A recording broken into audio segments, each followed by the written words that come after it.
Nanjye nongeye kubiyegereza muri uyu mwanya w'ijambo kugira ngo tubane.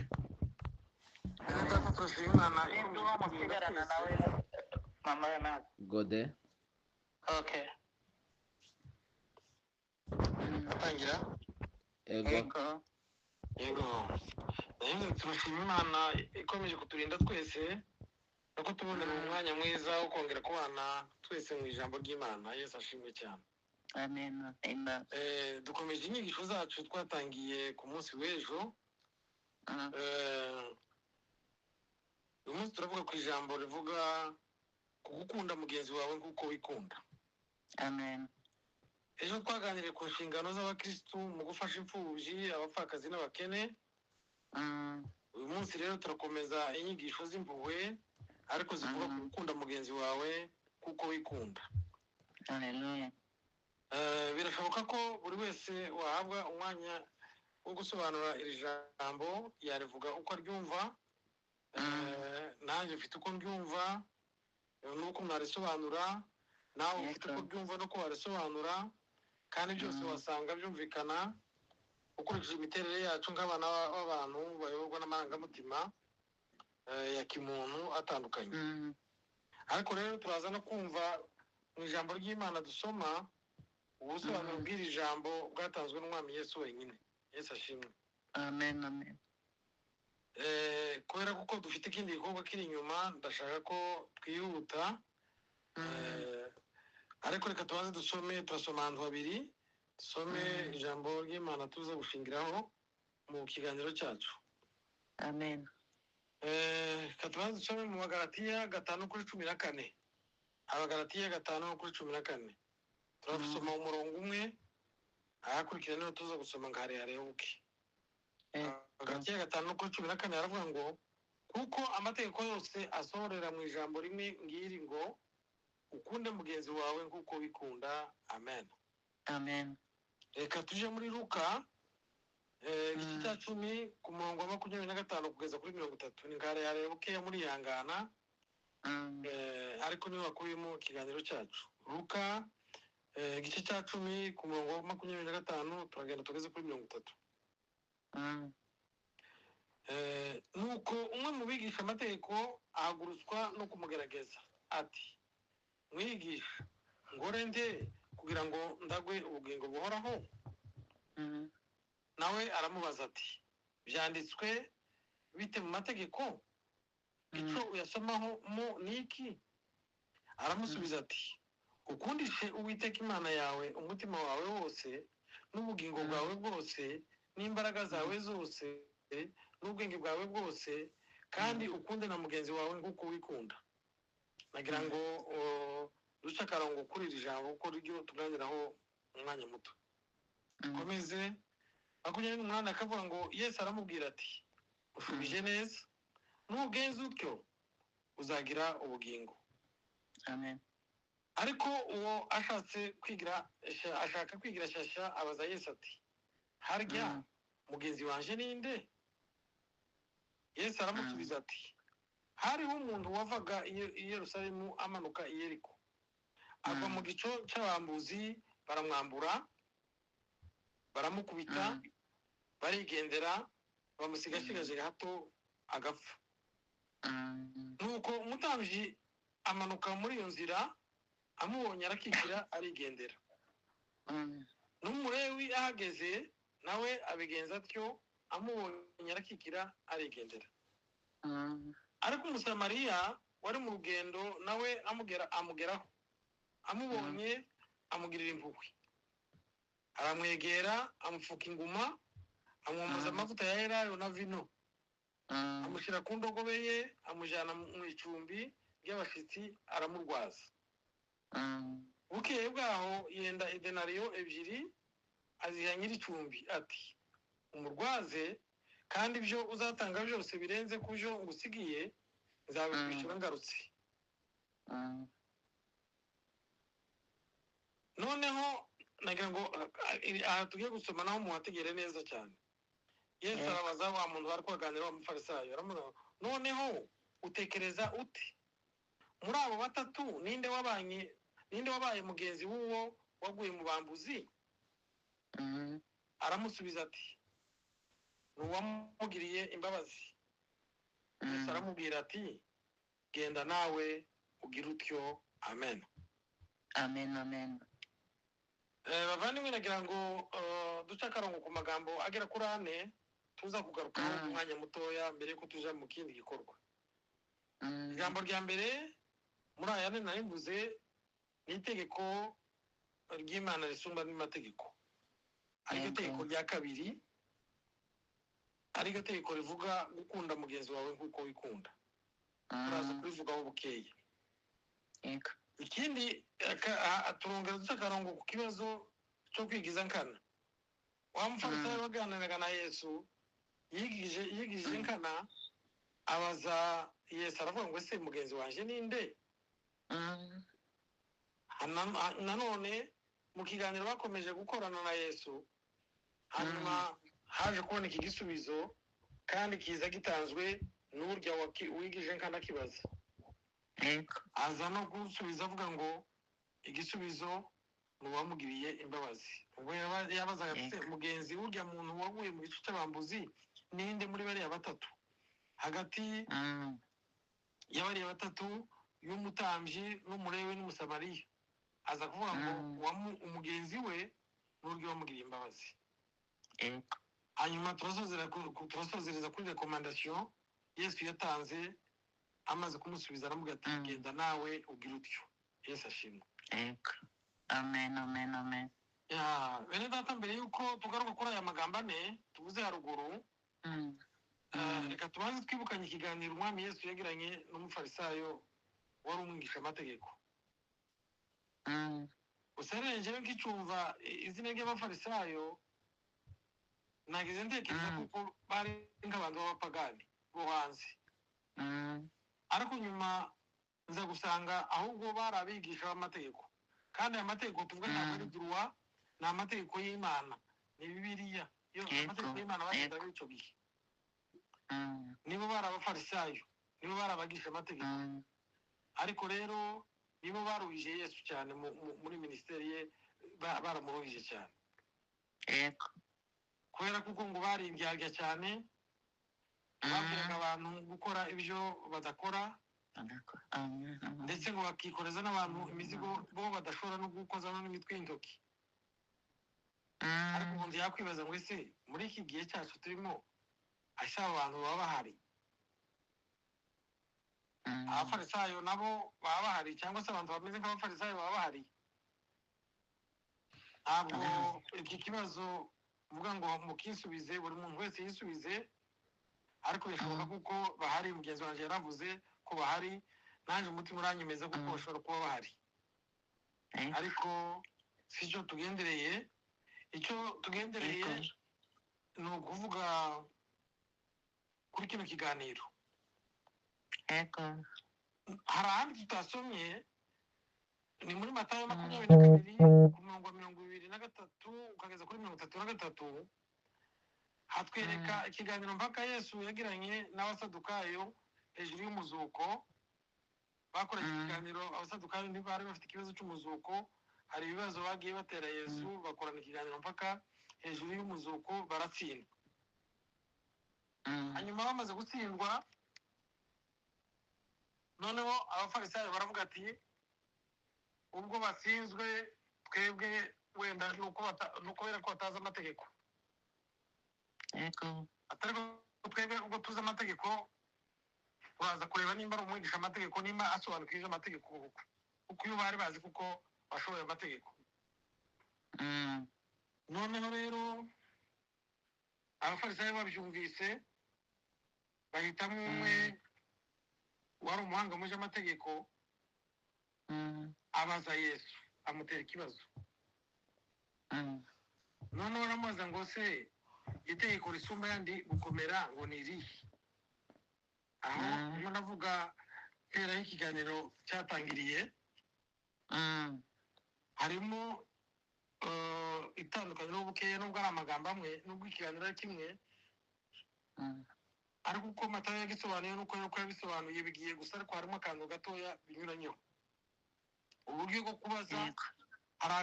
arakinyuranye gigufi mu kibazo no mu gisubizo, uwabazaga n'abasubiza.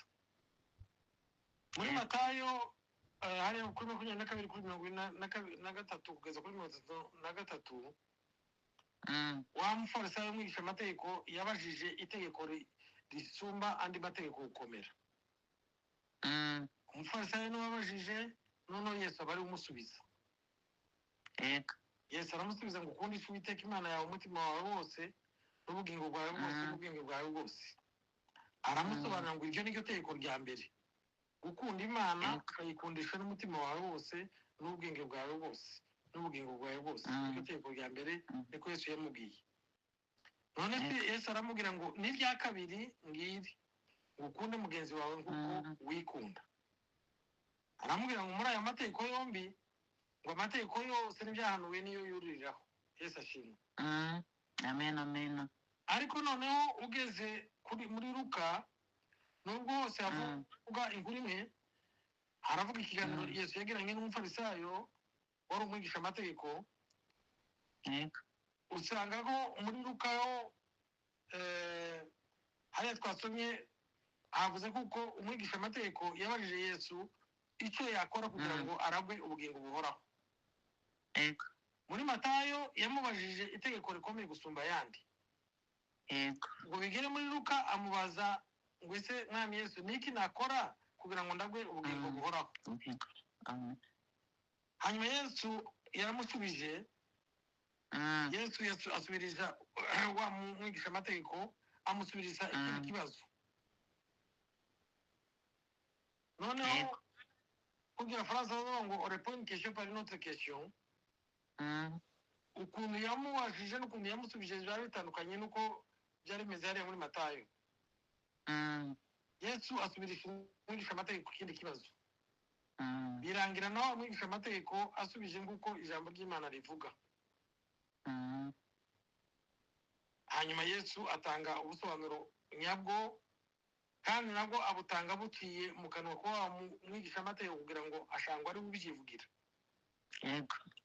Hanyuma amaze kubyivugira, wa mwigisha amategeko yaramubaje ati Yesu yaramubaje ati none muri bariya bose ninde mugenzi wuriya wahuye n'abambuzi?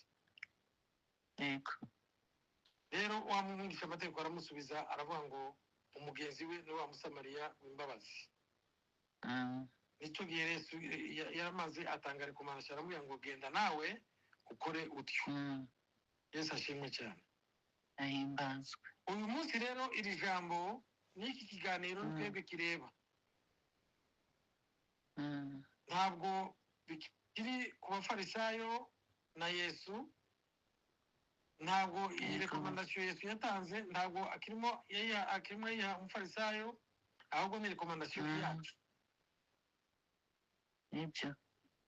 Hanyuma rero nashatse ko uyu munsi twibukanya kuri ubu busobanuro bwo kuvuga ngo mugenzi wawe, gukunda mugenzi wawe nk'uko wikunda.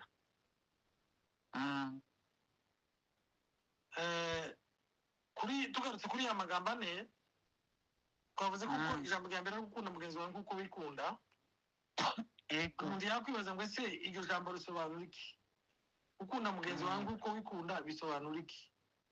Nyuma yo kumva ziriya nkuru zuriya muntu wahuye n'abambuzi bakamukubita, hanyuma bakamusiga afite inguma nyinshi n'ibisebe, bakigendera bagasiga agiye gupfa, akago Umusamariya nako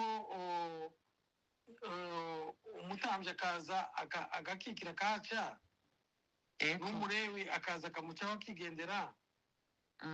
Kandi mu by'ukuri nibo bagaragara kuko ari bo bagomba kumufasha, kuko nibo ngabo twakwita abayobozi b'amatorero b'ubu ngubu. Ariko rero baza kuza Umusamariya w'imbabazi we aba ari we umufasha. Hanyuma rero noneho wakwibaza ngo ese mugenzi wiwe ninde? Iri jambo risobanura iki? Gukunda mugenzi wawe nk'uko wikunda risobanura iki? tubijanishije n'izi nyigisho dufite twongeye no kwijanisha no ku magambo twumvise umuntu yavuga kuko ukunda mugenzi wawe nk'uko wikunda ari ukwigomwa ku byawe ugafasha undi mugenzi wawe ukenye ari ugufata ku biryo byawe ukabiha abashonje kugira ngo nabo barye kuko nawe wariye ari ugufasha imfubyi ku byo umubyeyi we yagomba kumufasha iyo aje kuba akiriho ari ugufasha umupfakazi ibimufasha kurera abana yasigiwe kuko umugabo yokamufashije iyo aje kuba akiriho ari ukwereka imfubyi urukundo rw'akibyeyi ababyeyi be bamweretse iyo baba bakiriho twavuga byinshi ari ukubera gucunga umwanya twagarukira no kuri ibi ngibi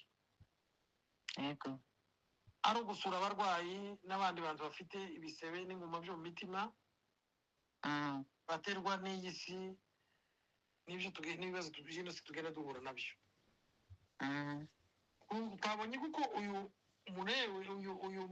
musamariya amaze guhura na wa muntu bari bakubise bahinduye intere ngo yavuye ku ndogobe yarurutse aramureba aramufata amushyira ku ndogobe ye amujyana mu nzu y'icumbi ariyo hoteli urumva garama yakoresheje yakoze yatanze umwanya we yatanze amafaranga ye hamwe no kugaruka kumusura no kumwitaho aramurwaza ndetse arabwira na wa muntu ngo ibizarenga ku byo amusigiye ngo nabyo ngo azabimukorere amwizere kuko azabimusubiza ijambo ry'Imana ririmo radusaba uyu munsi natwe ngo tube abasamariya b'imbabazi dukore igikorwa cy'impuhwe dukore igikorwa cy'urukundo hanyuma rero ku kibazo cya kabiri twabonye kuko wa mwigisha amategeko yigishije nkana abaza ikibazo ngo ese mugenzi wawe ninde birashoboka kuko natwe muri twe ashobora kuba hari abibaza bene icyo kibazo amagambo y'Imana twumva buri munsi batubwira buri munsi ariko tukirengagiza tukigiza nkana kaho tutabareba bariya bantu tukigiza nkana kaho tukabatse mugenzi wawe ninde nagerageje gutanga ubusobanuro buke uko mbyumva mbijanisha n'iri jambo niyo mpamvu nagiye gutanga ubusobanuro bw'uyu mugenzi wawe ninde twabonye ubusobanuro Yesu yatanze amaze kweza uyu mwigisha amategeko mu kibazo yamubajije mu biganiro bagiranye yamugendesheje impaka cyangwa se yamuhaye ibisobanuro bituma noneho wa mwigisha amategeko wenyine avumbura igisubizo cy'iki kibazo yari yamubajije yigiza nkana amaze wese mugenzi wanje ninde akomeje kumwereka uko byagenze ku makuru y'uyu muntu wari wahuye n'abambuzi amweretse uriya bariya babiri bamusize hanyuma uyu musamariya we ngo ashike mugirira imbabazi noneho amwongije matise hagati y'abariya batatu uriya mutambyi uriya murewi n'uriya musamariya urareba wewe ubirebye uko urebye uko bagenje ninde ubona kuko ashobora kuba ari mugenzi wuriye wa musamariya wa nyamategeko wari wigije nkana wenyine aravuga ati uko bimeze kose mugenzi we n'uriya wamwitayeho n'uriya wamenye ibibazo bye n'uriya wamufashije mu karengane ke n'uriya watanze ibye kugira ngo akize ubugingo bwe hanyuma amaze kugera aho ngaho nanone haherutse rekomandasiyo Yesu amaze kubona kuko wa mwigisha amategeko yabonye ikibazo neza yabonye igisubizo cy'ikibazo yari yabajije aramubwira ngo okay ubwo ubimenye noneho genda nawe ubwire utyo genda nawe ugenze gutyo genda nawe ukore gutyo uyu munsi rekomandasiyo Yesu yatanze aya uriya mwigisha amategeko ni rekomandasiyo nziza kandi ikomeye hanyuma rero nitwe ireba uyu munsi ijambo ry'Imana riratubwira ngo nitugende natwe dukore tugire umutima w'imbabazi, ngo nitugende natwe tugire umutima w'impuhwe. Dufite bene data bafite inguma, bafite ibisebe, bakomeretse. Hari abafite ibisebe bigaragara, hari n'abandi bafite ibisebe bitagaragara, ibisebe byo mu mutima, ingoma zo mu mitima, kubera situation bagiye bacamo zikomeye z'intambara. Dufite bene data bahuye n'abambuzi, babambura imitungo yabo yose, ndetse barabambura n'ubuzima bw'ababyeyi babo, babambura ubuzima bw'abagabo babo, babambura ubuzima bw'abagore babo, babambura ubuzima bw'abavandimwe babo babafashaga. Nta bandi bantu basigaranye bashobora kubitaho. Aho basigaranye ni jewe, ni wewe. Ariko rero ngira ngo dukurikije uko ijambo ry'Imana ryatubwiye, ndatekereza kuko icyo tugomba kwirinda no kwigiza nkana. Tugomba kwirinda kwigiza nkana kaho tutareba kiriya kibazo, kaho tutareba abana bene data bahuye n'aba bambuzi, kimwe n'uyu wundi wahuye n'abambuzi bamugirira nabi. Tuzi mu by'ukuri kuko abantu bari muri Kongo bahuye n'abambuzi bakomeye, babasenyera imihana yabo, amazu yabo barayatwika, babambura imitungo yabo yose iragenda, babikira abantu babo babafashaga. Ubu ngubu bateze ku Mana, kandi Imana ikoresha abana bayo, niko twavuze ejo. Ejo twaravuze ngo nimba hari muri Zaburi twasomye muri 68 ku murongo wa 6, hari havuga ngo Imana ni se w'imfubyi ikaba umurengezi w'abapfakazi. Ntajya muri Yeremiya twasomye 49 no ku murongo wa 11, aho Imana yabwiye Yeremiya ngo siga imfubyi zawe nzazirira, ngo n'abapfakazi banyizere. Ejo twasobanuye nuko Imana yari izi neza kuko ifite abo igomba gukoresha. Ntabwo Imana tuba tuyibona ku mugaragaro, tuba tuyibonera mu bandi bantu. Abo bantu ni wowe, abo bantu ni jewe. Nuko rero uyu munsi icyo turimo ijambo ry'Imana ritubwira, ijambo ry'Imana ririmo ridusaba kugira ngo tube abanyembabazi. Hari aho hazavugwa hari muri Matayo avuga ngo ahirwa abanyembabazi kuko ari bo bazazigirirwa. Rero mu kurangiza mu by'ukuri nashaka ngo ni ijambo gusa ry'urufunguzo nasomye kugira ngo tubone uko tuza mu gikorwa. Ni ijambo ritwibutsa kugira ngo tube abanyembabazi, tube abanyempuhwe, tugirire abantu bene data impuhwe bafite inguma n'ibisebe byo mu mitima. Bene data bambuwe imitungo yabo, bene data bambuwe abantu babo, biciwe abantu babo babafashaga, nta bandi basigaranye bo kubafasha, ni twebwe. Kuko uriya Musamariya yatanze umutungo we, yatanze ibintu bye kugira ngo aramire ubuzima bw'uriya muntu. Ni isomo natwe ritwigisha kugira ngo natwe dutange ibyacu, kugira ngo dushobore kuramira ubuzima bw'abariya bantu, bariya bantu badafite undi muntu uwo ari wese bategerejeho, bateze ku Mana, kandi Imana ni twebwe ikoresha, niwe bikoresha, nije bikoresha. Mu kurangiza rero nagira ngo mbibutse ijambo ryiza umwami Salomo yavuze hariya mu Migani 19:17, aho yavuze ngo ubabariye umukene ngo aba agurije Uwiteka, ngo nawe azamwishura ineza ye. Bene data, mu by'ukuri ndavuga ndashidikanya yuko ineza tugirira abandi natwe turayigirirwa. Umwuka n'umwe uzi ukoresha abantu. Darusi wayoboye yasomye ijambo hariya muri Samweli, ijambo ryo kugira neza. Bihura n'iryo naje nateguye rivuga nanone kugira neza. Tuvuga ko ukore neza ukayisanga imbere.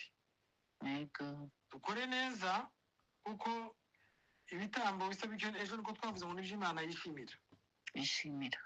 Rwose nagira ngo ndareke buri muntu wese kugira umutima w'impuhwe, kugira umutima w'imbabazi, ufasha bene data bahuye n'ibibazo bikomeye, ufasha bene data bafite inguma n'ibisebe byo mu mitima, batejwe n'intambara n'ibindi bibazo bitandukanye. Rero nagira ngo mbifurize mwese twese dufatikanye gushyira mu bikorwa ijambo ry'Imana. titwaze kumvira ijambo ry'Imana gusa ahubwo gusa dukore icyo ijambo ry'Imana ridusaba. Nagira rero ngo tuje mu cyiciro cya kabiri